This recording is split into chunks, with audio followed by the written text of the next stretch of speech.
Stax has, as I told you before, has been on 57th Street here, across the street from the office we're sitting in right now, since 1953.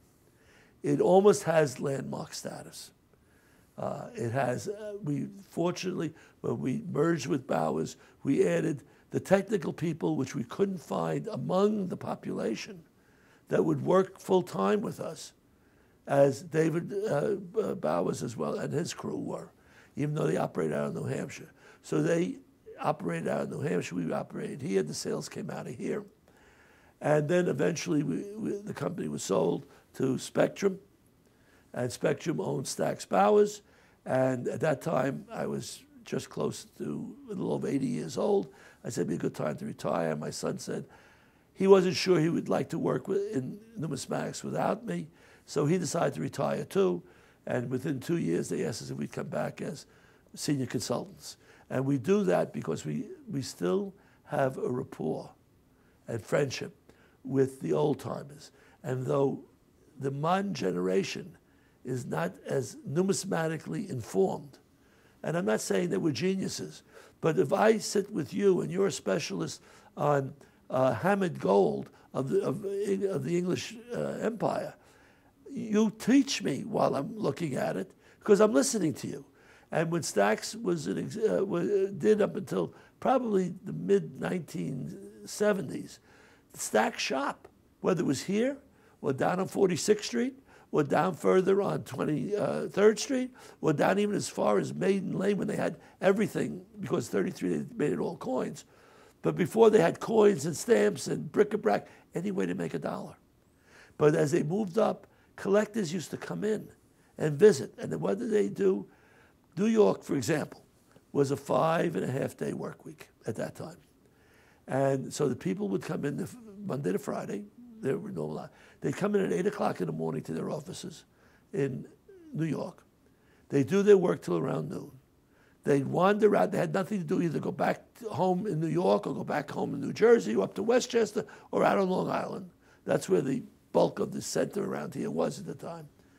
And come into Stax. And Stax sometimes would have a sale on one of the weekends, you know, during the month, or they'd come in and it was like a clubhouse. They'd meet their friends there, people who collected, who they don't see during the week and all. They'd sit and talk coins. They'd show each other what they got. They'd go out to lunch, come back in again. And when we were supposed to close at 3 o'clock, we used to close at 5, 6 o'clock because we were catering to them.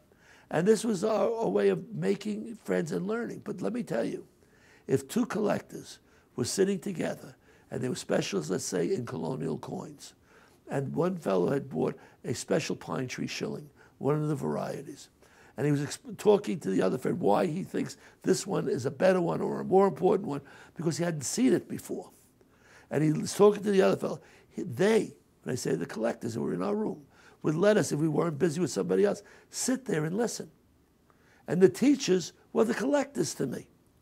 And that's how I learned. And that's how I learned about, and so did Norman, and so did Ben, and my father and uncle the same way. They made friends and with collectors so that they would get to know what they wanted, what they thought, and how important things were, what they thought.